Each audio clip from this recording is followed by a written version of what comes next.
Hallo ihr Lieben, heute gibt es einen klassischen, saftigen Nuss-Schoko-Gugelhupf. Der ist einfach so klassisch lecker, den mag man immer.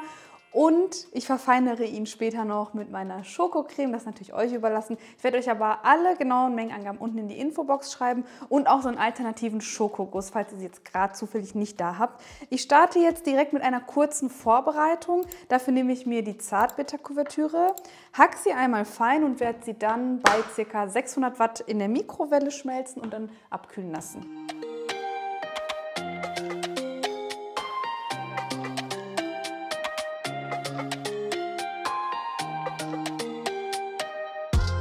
So, die Kuvertüre ist geschmolzen, die Haselnüsse habe ich kurz angeröstet in der Pfanne und lasse sie auch nochmal abkühlen. Das macht einfach ein viel leckereres Aroma. Und jetzt habe ich noch einen Trick, denn ich habe heute auch vergessen, meine Butter rechtzeitig aus dem Kühlschrank zu holen. Die habe ich jetzt schon in Stücke geschnitten und werde jetzt einen Trick anwenden, damit sie schneller auf Zimmertemperatur kommt. Weil wenn sie kalt ist, dann lässt sie sich nicht so gut rühren. Dafür habe ich jetzt hier einfach eine große Schüssel, gebe da heißes Wasser rein, trockne sie aus und gebe sie dann kopfüber wieder drauf.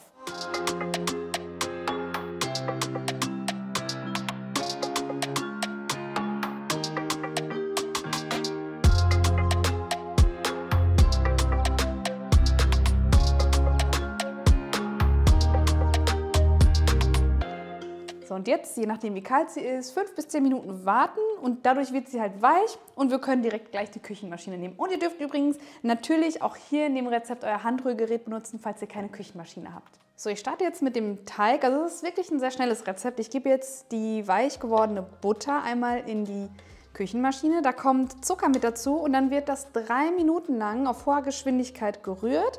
Und danach gebe ich die zimmerwarmen Eier mit dazu und rühre dann jedes Ei einzeln so circa 20 Sekunden ein.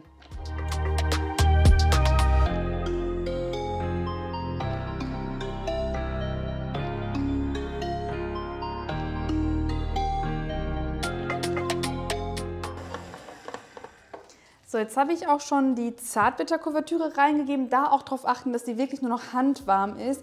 Und allgemein darauf achten, dass die Zutaten Zimmertemperatur haben. Denn Eier und Butter, die verbinden sich nicht ganz so gut.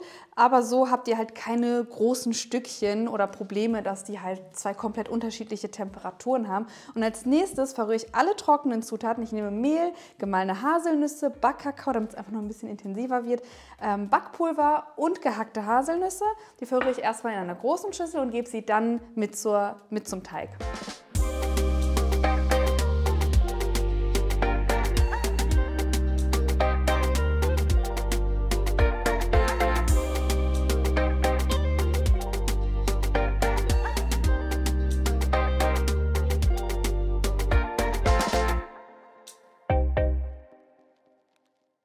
So, der Teig ist auch schon fertig, es ging echt schnell. So sieht er aus von der Konsistenz und ich werde ihn jetzt auch direkt einfüllen. Ich nehme wie gesagt heute eine Gugelhupfform und werde sie jetzt erstmal mit Butter ausstreichen und dann bemehlen. Ich nehme aber Mehl mit Backkakao, damit dann später am äußeren Rand meines Gugelhupfs nicht alles so weiß aussieht.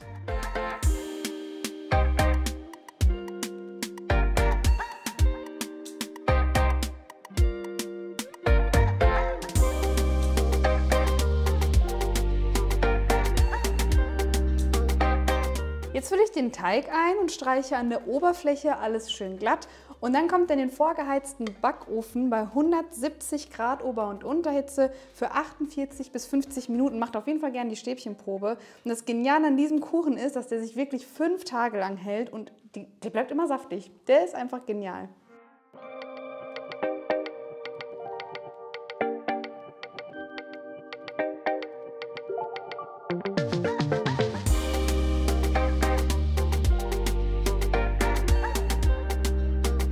Jetzt habe ich den Gugelhupf noch mal vollständig auskühlen lassen, denn dann bekommt ihr ihn ganz einfach aus der Form. Einfach stürzen, nehmt dafür zum Beispiel so ein Abkühlgitter oder auch einen Teller, das ist auch kein Problem. Dann einmal umdrehen.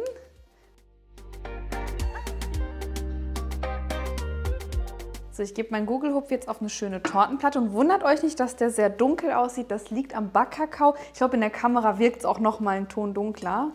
Da dürft ihr euch nicht dran stören. Oder falls ihr ihn jetzt nackig lasst, dann könnt ihr natürlich auch eure Form mit Paniermehl ausstreuen. Dann wird es nicht so dunkel. Ich mache jetzt noch den besten Guss der Welt oben drüber. Und zwar nehme ich meine Schokocreme. Das ist ja auch eine Haselnusscreme, passt ja perfekt zum Kuchen. Einfach bei 600 Watt für 45 Sekunden in die Mikrowelle geben. Alternativ einfach im Wasserbad so ein bisschen erwärmen. Dann wird es nämlich richtig schön flüssig. Und jetzt den kompletten Kuchen damit noch einstreichen. Ich nehme da eventuell gleich einen Pinsel. Aber ich gucke einfach mal, wie es optisch am schönsten aussieht.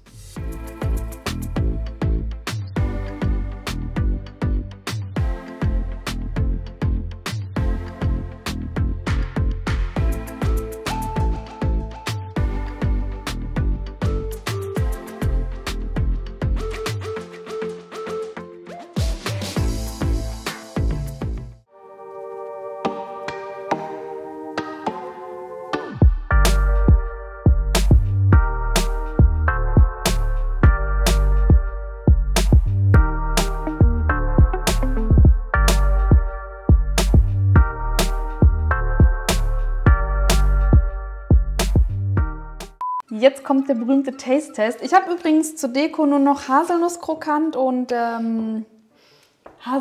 Hamza verwirrt mich, liegt alles an dir. Komm, wir probieren jetzt einfach mal. Das sieht auf jeden Fall richtig heftig lecker aus. Also alle, die Haselnussallergie haben, schaut weg. Ciao, ciao. Auf Wiedersehen. Wir probieren jetzt von einem Stück, okay? Nein. Wir teilen. Warum mal teilen? Das ist doch romantisch. Das ist so. Hallo?